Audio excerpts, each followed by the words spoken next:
یہ حال ہے اور وہاں کیا ہوگا؟ حضرت عائشہ کیا کہہ رہی ہیں؟ تب تو عورتیں مارے شرم کے مر جائیں گی جب مرد ان کی طرف نظریں اٹھا کے دیکھیں گے۔ اللہ کے نبی فرماتے ہیں عائشہ اتنی پرواہ کس کو ہوگی کہ کوئی مرد کسی عورت پر شہوت کی نظر ڈال سکے، گندی نظر ڈال سکے، غلط نظر سے دیکھ سکے۔ معاملہ اتنا سخت ہوگا کہ ہر انسان کو سورج کی گرمی اور اس گرمی سے نکلنے والے پسینے سے بچنے کی فکر ہوگی۔ میدان محشر میں وہ سورج جو 7 نیزے کے فاصلے پر 1 میل کے فاصلے پر ہوگا اور اس کی گرمی سے جسموں سے پسینہ ٹپک رہا ہوگا اور لوگ اپنے پسینوں میں ٹخنوں کے برابر، پنڈلی کے برابر، گھٹنے کے برابر، ران کے برابر، کمر کے برابر اور گلے تک ڈوب رہے ہوں گے۔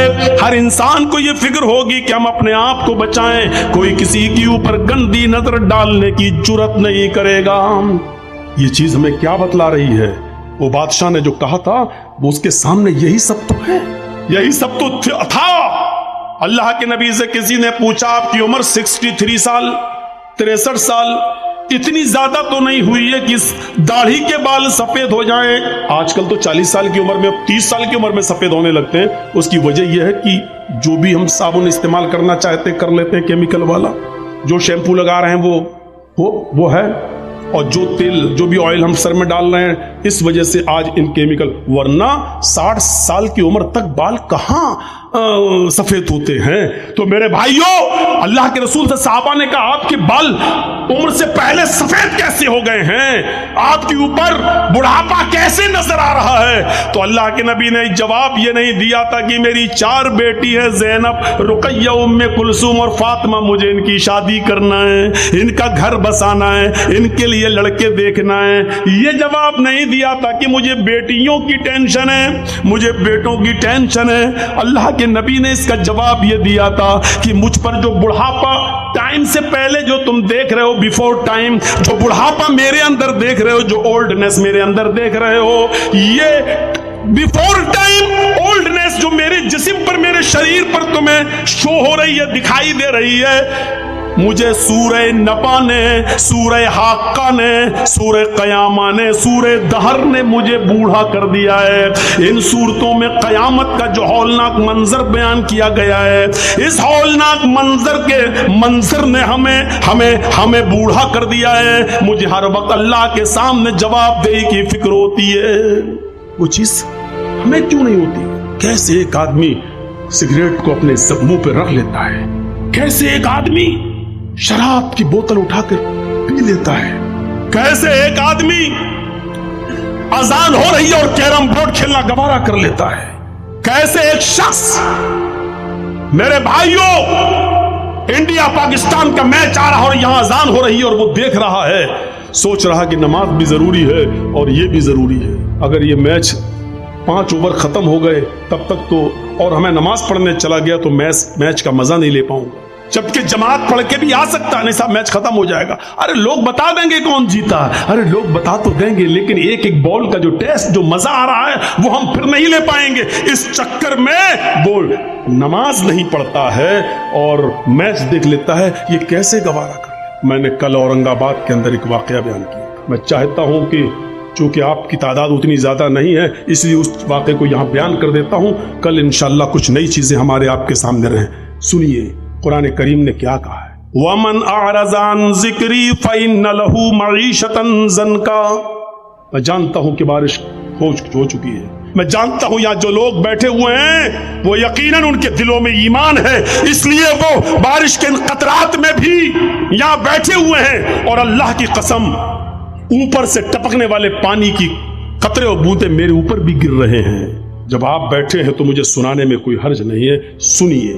نماز چھوڑنا ایک الگ چیز ہوتی ہے، سن لیجئے، اور نماز سے اعراض کرنا ایک الگ چیز ہوتی ہے۔ وَمَنْ أَعْرَضَ عَنْ ذِكْرِي، جس نے میرے ذکر سے اعراض کیا، مرد بھی سنیں عورتیں بھی سنیں، اور بہت آسان اردو اور ہندی میں، جو میرے ذکر سے اعراض کرے گا، جو میرے ذکر سے اعراض کس کو کہتے ہیں؟ چلیے پہلے بتا، جو میرے ذکر سے نہیں، نماز سے منہ پھیرے گا، منہ موڑے گا، فَإِنَّ لَهُ مَعِيشَةً ضَنْكَ، ہم اس کے لیے روزی تنگ کر دیں گے. روزی بند کر دیں گے نہیں کہا اللہ نے، روزی تنگ کر دیں گے، یعنی پیسہ تو بہت آئے گا اس کے پاس لیکن رکے گا نہیں. آپ لوگوں کے موبائل میں اس کی آواز نہ چلی جائے، اس کو کٹ کر دینا، ورنہ لوگ کہیں گے مولانا جرجیس جنگلوں میں بھی تقریر کرتے ہیں، اور ایمان تازہ ہو جائے گا لوگوں کا. تو تھوڑا سا اس آواز کی کٹنگ کر دیجیے گا، وہ ان کا کام ہے. وَمَنْ أَعْرَضَ عَنْ ذِكْرِي فَإِنَّ لَهُ مَعِيشَةً ضَنْكَ، جو اللہ کے ذکر سے اعراض کرے گا، منہ موڑے گا، ہم اس کی روزی بند کر دیں گے. بند نہیں، تنگ کر دیں گے، ٹائٹ. اس کی روزی کو ہم تنگ کر دیں گے. تنگ کرنے کا مطلب ہوتا ہے پیسہ بہت آئے گا لیکن رکے گا نہیں. 50,000 روپے ایک دن میں ہماری آمدنی ہو گئی، لیکن شام تک کبھی بیوی بیمار، کبھی بچہ بیمار، کبھی باپ بیمار، سب ختم. 5,000 قرض اور لے لیا. ہوتا کہ نہیں ہوتا ایسا بہت سے؟ ہمارے اور آپ کے ساتھ جب ایسا ہوتا تو ہم لوگ کیا کرتے ہیں؟ مولانا صاحب، مسجد کے امام کے پاس جاتے ہیں، مولانا صاحب کیا برکت نہیں ہو رہی ہے؟ کیسی برکت؟ ارے پیسہ تو بہت آتا ہے لیکن رکتا نہیں ہے. تو وہ مولوی کیا کر لے گا؟ اگر مولوی کے پاس پیسے کو روکنے کی طاقت ہوتی تو بیچارہ 5,000 روپے میں وہ کیوں نماز پڑھاتا؟ اللہ نے بتایا تم جب میری ذکر میری نماز سے منہ موڑو گے ہم تمہاری روزی تنگ کر دیں گے. تم نماز 5 وقت کی پڑھنا شروع کر دو اور پابندی کے ساتھ پڑھنا شروع کر دو. اذان کے وقت تمہیں کام کی فکر نہیں، نماز کی فکر ہونی چاہیے، جماعت کی فکر ہونی چاہیے. پھر دیکھو تمہاری روزی میں کیسے برکت ہوتی ہے. 50,000 نہیں آئے گا، 2,000 آئے گا لیکن رکے گا. آپ 1,800 خرچ کر پائیں گے لیکن 200 بچے گا. 1,000 آئے گا، آپ 800 خرچ کر پائیں گے لیکن 200 بچے گا. یہاں تو 50,000 آ رہا ہے، بچتا ہی نہیں ہے. کوئی یہ بیمار، کوئی وہ بیمار، کوئی.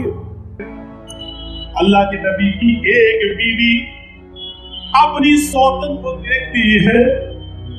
اللہ کے نبی کی ایک بیوی اپنی کسی سوتن کو دیکھتی ہے، وہ ناٹے قد کی ہے، وہ پست قد کی ہے، اس کا قد چھوٹا ہے، اور اللہ کے رسول سے اشارہ کرتے ہوئے کہتی ہے آپ نے اس بیوی کو دیکھو. اشارہ کچھ کہا نہیں تھا، زبان سے بھی یہ نہیں کہا تھا ٹھگنی نچنی، صرف اشارہ کیا. مطلب پست قد، چھوٹی، ٹھگنی، صرف اشارہ کیا. ارے ہم تو کیا کیا کہہ دیتے ہیں، کسی کا نام سموسا، کسی کا بلبلا، ہم تو کیسے کیسے چڑھاتے ہیں. کالیا، اچھا وہ کلو، اچھا وہ لمبو. ہم لوگوں کے ہاں نام سے کم یا اسرار سے زیادہ پہچانے جاتے ہیں لوگ. اللہ کے نبی کی ایک بیوی دوسری بیوی کی طرف اشارہ کر کے کہتی ہے اللہ کے نبی نٹنی. وہ دیکھیے بس اشارہ یہ تھا کہ کیسے آپ کا اور اس کا ملن ہو جاتا ہے. نٹنی ہے، چھوٹی ہے، اشارہ. تو جانتے ہو اتنے سے جملے سن کر، اتنی سی بات سن کر اللہ کے رسول نے اپنی اس بیوی سے کیا کہا تھا؟ فرمایا عائشہ آج تم نے اتنی زہریلی بات کہی ہے. اتنا سا جملہ ہم اپنے غریبانوں میں جھانک کے دیکھیں کہ ہماری زندگی تو پوری بھری پڑی ہے ایک دوسرے کی برائیاں. عائشہ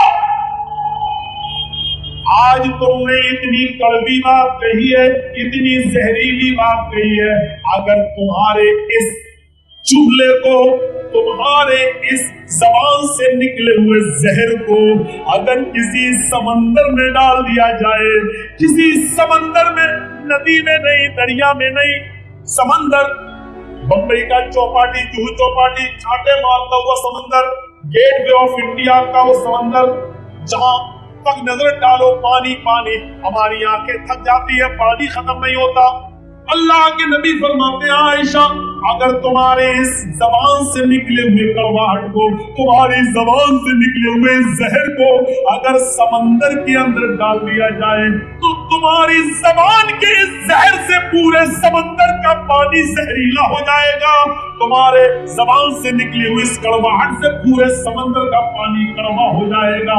آج تم نے اتنی زہریلی بات کہی ہے عائشہ، تم نے اس کے پیٹھ کے پیچھے اشارہ کر کے اس کی غیبت کی ہے، جاؤ تمہیں ان سے معافی مانگنا پڑے گی، تمہیں حفصہ سے معافی مانگنا پڑے گی۔ اللہ کے نبی صلی اللہ علیہ وسلم نے اپنی بیوی عائشہ کو بھیجا اور ان سے معافی منگوائی۔ غیبت بہت کر لینا بہت آسان ہے، تو فلا ایسا ہو مولانا جرجیس ہمارے یہاں کے دیکھیں پیٹھ کے پیچھے یہ ساری باتیں بہت آسان ہے غیبت کرنا، لیکن جانتے ہو غیبت کے بارے میں صرف اتنا کافی ہے، اگر یہ بتا دیا جائے تو کافی ہے۔ اللہ کے رسول نے فرمایا الغیبت اشد من الزنا، غیبت زنا سے زیادہ سخت ہے، غیبت زنا سے زیادہ خطرناک۔ کیوں؟ زنا کرنے والا جب کسی لڑکی سے زنا کرتا ہے اور زنا کر لیتا ہے، اس کے بعد اس کو احساس ہوتا ہے کہ میں نے بہت بڑا گناہ کر لیا، اور گناہ کی تاریکی میں نماز پڑھ کے اللہ سے توبہ کرتا ہے تو اللہ اس کی توبہ کو قبول کر لیتا ہے، اللہ اس کے زنا کی توبہ کو قبول کر لیتا ہے، اس کو معاف کر دیتا ہے۔ لیکن غیبت کرنے والا جب کسی کی غیبت کرتا ہے اور پھر وہ غیبت سے توبہ کرنا چاہے تو اللہ تعالیٰ اس کی توبہ کو اس وقت تک قبول نہیں کرتا جب تک کہ اس آدمی سے وہ معافی نہ مانگ لے جس کی اس نے غیبت کی ہے۔ اللہ کے نبی فرماتے ہیں الغیبت اشد من الزنا، زنا کرنا یہ غیبت سے زیادہ سخت ہے، زنا کرنا یہ غیبت سے زیادہ سخت ہے۔ آج زنا سے زیادہ سخت جرم آج کر رہے ہیں۔ لوگوں کے عیب کو چھپائیے، برائیوں پہ پردے ڈالیے۔ ایک واقعے کی طرف لے چلتا ہوں، بڑا زبردست اور دل کو دہلا دینے والا واقعہ۔ حضرت عمر فاروق کے پاس ایک شخص آتا ہے، حضرت عمر فاروق کے پاس ایک شخص آتا ہے اور کہتا امیر المومنین ایک مسئلہ پوچھنے کے لیے آیا ہوں۔ جی بتائیے، پریزیڈنٹ ہے، امیر ہے، خلیفہ ہے، مسئلہ تو بتانا پڑے گا۔ جی کیا ہے؟ کہا امیر المومنین مسئلہ یہ ہے کہ میری بیٹی، سنیے نوجوانوں ذرا غور سے سنیے،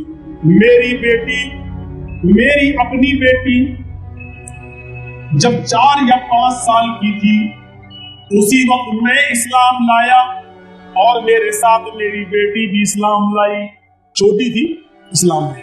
حضرت عمر نے کہا اللہ تم دونوں کے اسلام میں برکت دے۔ اس نے کہا امیر المومنین مسئلہ بتائیے۔ ہاں مسئلہ پوچھ چکے ہیں، اب میری بیٹی جوان ہو چکی، بالغ ہو چکی اور اتنی بڑی ہو گئی ہے، جوان ہو گئی ہے، سیانی ہو گئی ہے کہ اب میری بیٹی کی شادی بہت ضروری ہے کہ میں اس کی کر دوں۔ اچھا تو اللہ کے نبی نے فرمایا جب لڑکی بالغ ہو جائے فوراً اس کا نکاح کر دو۔ کیوں نہیں کر رہے ہو؟ کہا امیر المومنین پہلے میری پوری بات سنیے۔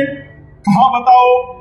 کہا امیر المومنین میری بیٹی جب بالغ ہو گئی تو اس سے زنا کا صدور ہو گیا۔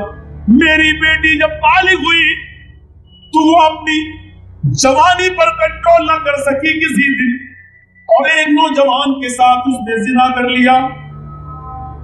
جیسے ہی زنا کی اور زنا کر کے وہ دونوں فارغ ہوئے، اس کے تھوڑی دیر کے بعد میری بیٹی کو احساس ہوا کہ میں نے بہت بڑا جرم کیا ہے، میں نے بہت بڑی غلطی کر ڈالی ہے۔ اے امیر المومنین مجھے نہیں پتا کہ میری بیٹی نے یہ جرم کیسے کر لیا۔ ایک دن جب میں گھر کے اندر گیا نماز پڑھ کر، ظہر کی جب میں گھر کے اندر گھسا تو میں نے اپنی بیٹی کے ہاتھ میں چھری دیکھی اور چھری سے اس نے اپنے پیروں کی پنڈلی پر چھری مار رکھی تھی، پیروں سے خون نکل رہا تھا۔ اس نے اپنی ران پر چھری ماری، ران سے خون نکل رہا تھا۔ اس نے اپنے دونوں سینے، اپنے دونوں چھاتیوں پر، پستانوں پر چھری ماری، پستانوں سے خون نکل رہا تھا۔ لاسٹ میں اس نے وہ چھری اپنے گلے پر، اپنی حلقوم پر رکھ لی اور قریب تھا کہ وہ اپنے آپ کو کاٹ لے۔ اسی حال میں گھر کے اندر پہنچا اور میں نے اپنی بیٹی کو پکڑا, اس کے ہاتھ سے چھری پھینکی, میرے ہاتھ میں جو کپڑا تھا میں نے اس کو پھاڑ پھاڑ کے اپنی بیٹی کے خون کو پوچھتا جاتا اور کہتا جاتا, بیٹی کیا ہو گیا تجھے؟ وہ ایک ہی بات کہتی جاتی تھی, ابو مجھے چھوڑ دو, مجھے اس دنیا میں جینے کا حق نہیں ہے, ابو مجھے چھوڑ دو, مجھے اس دنیا میں زندہ رہنے کا حق نہیں ہے. میں نے پوچھا بیٹی ہوا کیا ہے؟ کہنے لگی آیا ابو جان گناہ عظیم. میں نے کہا بیٹی اللہ غفور رحیم ہے, صبر کرو, مجھے تھوڑا بتاؤ.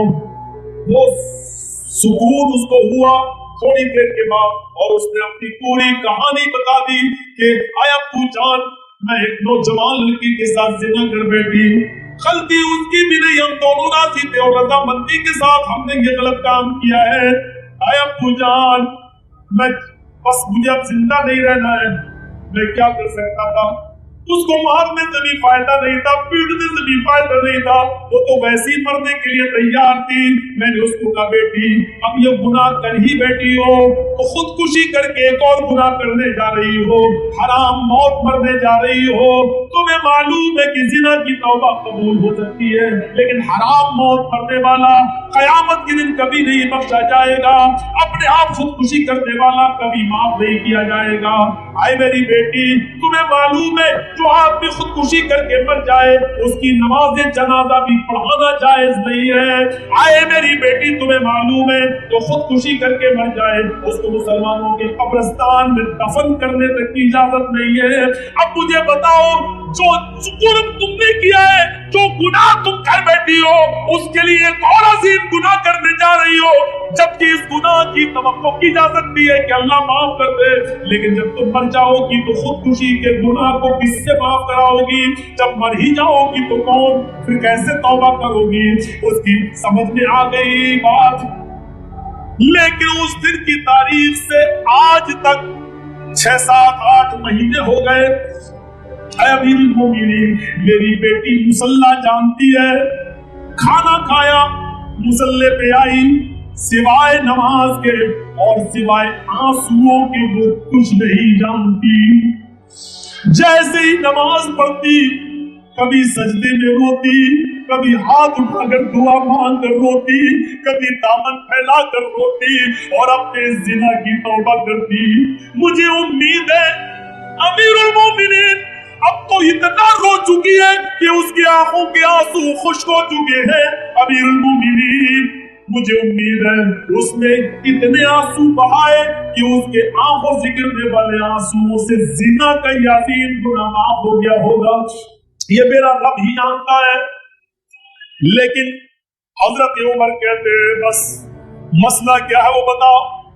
میں یہاں تیری بیٹی کی غیبت سننے کے لیے نہیں بیٹھا, یہ دیکھیے بس میں یہاں تیری بیٹی کی برائی سننے کے لیے نہیں بیٹھا. مسئلہ کیا ہے؟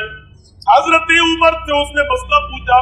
امیر المومنین اب مسئلہ یہ ہے, یہ بہت ہی نیک بہت ہی دیندار رشتہ مجھے ملا ہے, وہ خود میری بیٹی کی نماز روزہ دیکھ کر, میری بیٹی کی عبادت دیکھ کر اس نے خود یہ پیغام میرے گھر بھیجا ہے. وہ نیک رشتہ میں چھوڑنا نہیں چاہتا, وہ میری بیٹی سے نکاح کرنا چاہتا ہے اور میں بھی چاہتا ہوں کہ اسی گھر میں میری بیٹی چلی جائے. حضرت عمر نے کہا تو دقت کیا ہے, وہ لڑکا چاہتا ہے تم بھی چاہتے ہو کر دو. امیر المومنین میرا ضمیر گوارا نہیں کر رہا ہے, بس مجھے تھوڑا سا مسئلہ بتا دو, میں اپنی بیٹی کی شادی اس لڑکے سے کر دوں ٹھیک ہے, لیکن نکاح کرنے سے پہلے میری بیٹی جو زنا کر بیٹھی ہے, یہ عیب یہ برائی جو اس نے کی ہے, یہ میں اس لڑکے کو بتاؤں یا نہ بتاؤں؟